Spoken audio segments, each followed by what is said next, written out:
Welcome back to America Right Now. I'm Tom Basile. Joe and Jill Biden used their out-of-office response a lot in 2024. The president also tallied up a ton of travel costs to you, the taxpayer, even after the election during his lame duck period. And the same goes for the First Lady. This is just a short list of the Bidens' trips since the election, as well as their costs, and just like the basic costs for operating the planes, but nothing else. We're still in the dark about so many other variables. I'm talking about the cost for the extra military support, the meals, the lodging, and so much more. We're going to talk about this here. Let's bring in Seamus Bruner. He is the Director of Research at the Government Accountability Institute. Also with us, former United States Secret Service Special Agent Charles Marino. He's also a former senior advisor to the Department of Homeland Security, as well as the author of Terrorists on the Border and in Our Country. Seamus, I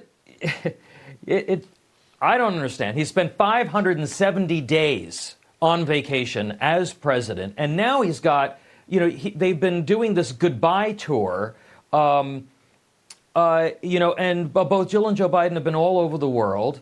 What is this costing Americans? Do we know? Yeah, Tom, it's great to be with you. It's staggering. I mean, the Air Force One costs nearly $200,000 per hour to fly, $3,000 a minute. So a 2.5-hour flight round trip to wherever they're going is nearly $1 million.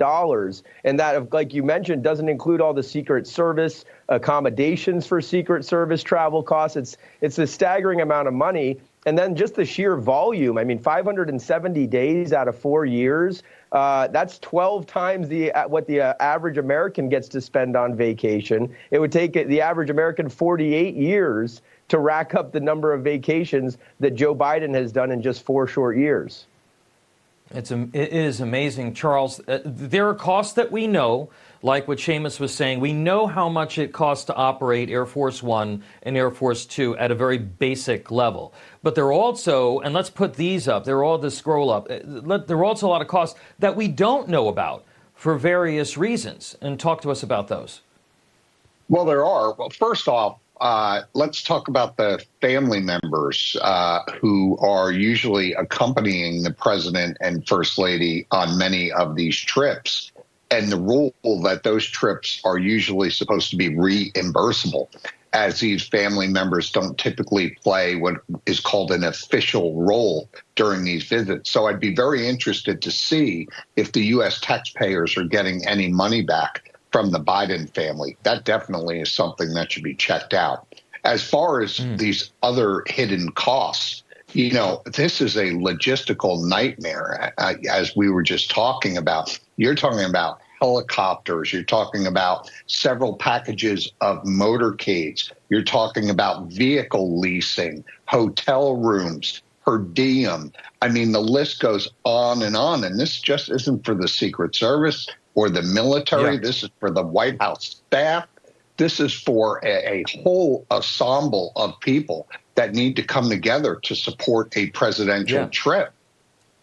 Yeah, and let's not forget, the vehicles, the Secret Service vehicles, as you well know, they have to be flown via military aircraft wherever he's going, because they're specially made for him. And Secret Service vehicles, whether it's for Jill Biden or for the president. Seamus, to this point, obviously this is costing taxpayers tens of millions of dollars. We mentioned the cost, $192,000 an hour for Air Force One. When he goes to St. Croix for a week, does Lunch Pail Joe have to pay for any of that? And do we have any evidence that he and his family members are reimbursing the taxpayers at all? Yeah, that's a good point. No, there's no evidence that the Bidens are paying back. And it raises an interesting question, too, because, of course, there's all these costs, Air Force One and the hidden costs. But Joe Biden often visits and stays with large donors. And so this raises sort of questions of Biden family corruption. I mean, we know that they've used, government planes for inappropriate activities, like when Hunter flew with Joe to China when Joe was vice president. We know Hunter did not reimburse, even though he got a $1 billion private equity deal backed by the Bank of China. formula. But no, we don't know that they're reimbursing. And then these donors that Joe stays with, he flew to Nantucket to stay with the head of the Carlyle Group. Are these undisclosed gifts? I mean, this is a big problem. Charles, to you, I remember, George W. Bush during the holidays, he'd never go away on some fancy vacation. He'd either go to Camp David or he would go home. And that was because he wanted the Secret Service to be able to spend the holidays with the staff. The Secret Service, as you know, has come under a lot of scrutiny over the last year for those lapses and those 2 attempted assassinations on President Trump.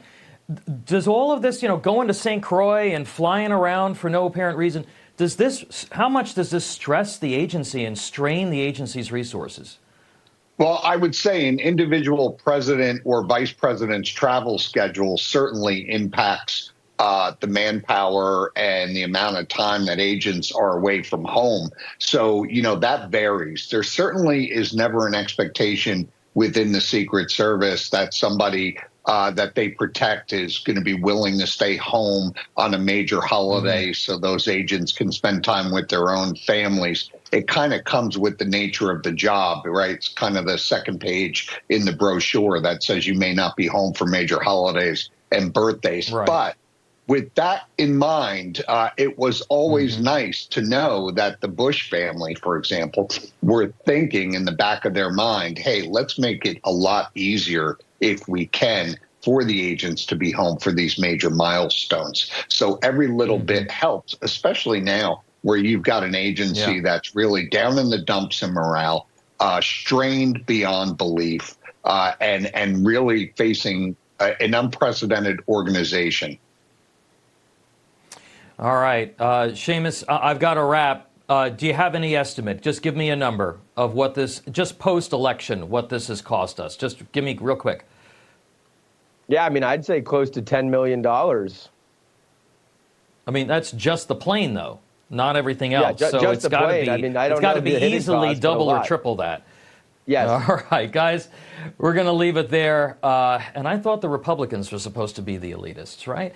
Charles Marino, Seamus Bruner, thank you, guys. Appreciate you helping us breaking that down.